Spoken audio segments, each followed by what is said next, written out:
Assalamualaikum warahmatullahi wabarakatuh. Selamat pagi, selamat berjumpa kembali. Di pagi ini kita akan membahas materi tentang nilai-nilai luhur yang terkandung dalam Sumpah Pemuda. Yang pertama, cinta bangsa dan tanah air. Sumpah Pemuda berisi ikrar satu tanah air, satu bangsa, dan satu bahasa, yaitu bahasa Indonesia.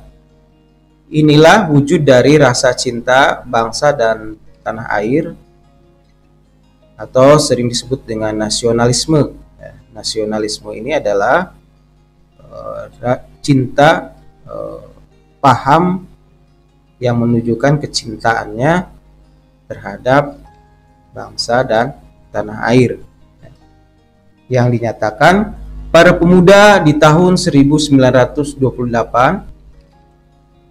Cinta terhadap bangsa dan tanah air artinya kita setia dan bangga terhadap bangsa dan negara Indonesia.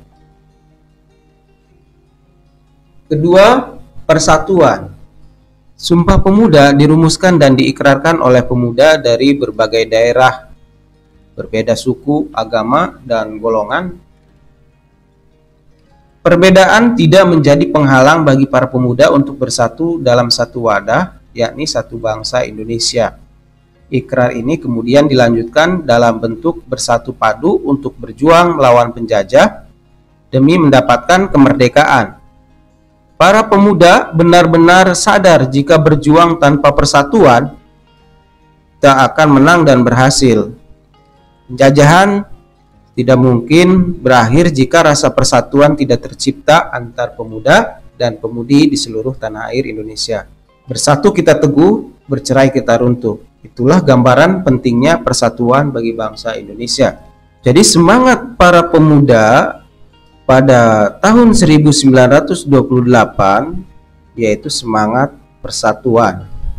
Karena sebelumnya kita sudah menjelaskan di pertemuan sebelumnya, di mana perjuangan sebelum 1908 ini masih bersifat kedaerahan, masih bersifat masing-masing dalam perjuangannya, masih terpecah-pecah.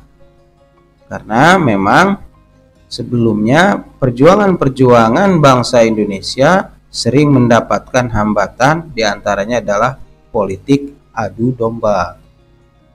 Maka setelah para tokoh pemuda ini bersatu dan memikirkan bagaimana agar negara ini tidak terpecah belah oleh politik adu domba yang dilakukan kaum penjajah, maka dibentuklah yang namanya Budi Utomo sebagai organisasi pemersatu bangsa. Berikutnya, sikap rela berkorban. Rela berkorban artinya kesediaan dengan ikhlas untuk memberikan segala sesuatu yang dimilikinya, sekalipun menimbulkan penderitaan bagi dirinya sendiri. Rela berkorban untuk kepentingan banyak orang, terlebih untuk kepentingan bangsa dan negara, akan memperkuat persatuan dan kesatuan. Begitu juga dilakukan oleh para pemuda dalam peristiwa Sumpah Pemuda maupun dalam perjuangan merebut kemerdekaan. Para pemuda dengan ikhlas berkorban untuk bangsa dan negara tanpa mengharapkan imbalan, meski telah mengorbankan banyak tenaga, pikiran, bahkan nyawa demi kemerdekaan bangsa. Jadi kita sudah pernah membahasnya di pertemuan sebelumnya. Banyak tokoh-tokoh pemuda yang mereka sampai dihukum mati oleh kaum penjajah. Ada yang diasingkan. Kemudian banyak lagi mereka melakukan perlawanan-perlawanan sampai titik darah penghabisan. Kemudian ada juga yang berjuang melalui sebuah karya seni, seperti Wage Rudolf Supratman, Khairil Anwar juga. Mereka berjuang tidak hanya secara fisik, tapi mereka juga melalui sebuah karya-karya puisi maupun sebuah lagu-lagu yang membuat semangat juang para pemuda untuk melanjutkan perjuangan-perjuangan bangsa Indonesia. Kemudian sikap rela berkorban ini harus didasarkan pada tadi keikhlasan. Keikhlasan. Jika tidak dilandasi oleh sikap keikhlasan, maka tentunya ini sia-sia. Jadi ketika kita melakukan suatu tindakan yang tujuannya adalah tujuan mulia, tentunya awal pertamanya adalah kita harus ikhlas. Kemudian mengutamakan kepentingan bangsa. Sumpah Pemuda dan Perjuangan Pemuda merebut kemerdekaan menunjukkan bahwa para pemuda tak mementingkan daerah atau golongannya masing-masing. Pemuda hanya memikirkan bagaimana bangsa Indonesia dapat bersatu padu untuk mengusir penjajah dan mencapai kemerdekaan. Di sini sudah jelas bahwasannya kepentingan-kepentingan pribadi itu dihilangkan, kepentingan-kepentingan golongan tidak ada, kepentingan-kepentingan daerah masing-masing juga tidak ada. Yang ada adalah bagaimana mengutamakan kepentingan bangsa. Ketika berbicara kepentingan bangsa, maka berbicara tentang konsep persatuan seluruh bangsa.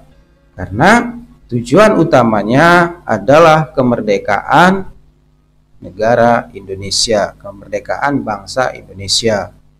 5. Dapat menerima dan menghargai perbedaan. Perbedaan latar belakang daerah, suku, dan agama peserta Kongres Pemuda tidak menyurutkan tekad pemuda untuk bersatu. Berbagai perbedaan bukan untuk dipermasalahkan, melainkan untuk diterima dan dihargai sebagai sebuah kekayaan bangsa Indonesia. Pemuda menerima dan menghargai perbedaan demi terwujudnya satu bangsa, yaitu Indonesia. Jadi, karena pada waktu itu para pemuda terdiri dari komponen-komponen bangsa yang berbeda agama, golongan, bersatu, dan mereka semuanya melepaskan atribut-atribut kedaerahan. Yang ada di situ adalah bagaimana menjunjung tinggi semangat persatuan, satu bangsa, satu tanah air.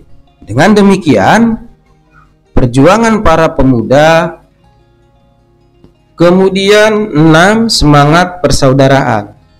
Semangat persaudaraan dilandasi oleh semangat kekeluargaan. Kekeluargaan didasarkan saling menyayangi dan bertanggung jawab dalam mempertahankan nilai-nilai keluarga. Sikap kekeluargaan dalam masyarakat Indonesia bukan hanya didasarkan oleh ikatan darah sebagai sebuah bangsa. Bangsa Indonesia adalah bersaudara sehingga harus saling menghormati dan tolong-menolong dengan penuh keikhlasan dan kasih sayang. Dengan tingginya semangat kekeluargaan tersebut, pemuda dan pemudi Indonesia berikrar mengantarkan bangsa Indonesia untuk berbangsa dan bertanah air yang satu.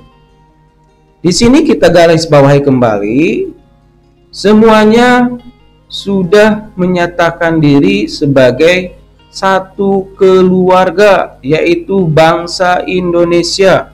Mereka sudah melepaskan atribut-atribut kedaerahan. Para pemuda memiliki semangat kekeluargaan. Mereka sudah tidak melihat latar belakang dari para tokoh-tokoh pemuda dan pemudi lainnya. Jadi mereka sudah sepakat, yaitu bagaimana kemerdekaan ini dapat dicapai dengan semangat persaudaraan dan semangat persatuan. Itu saja. Assalamualaikum warahmatullahi wabarakatuh.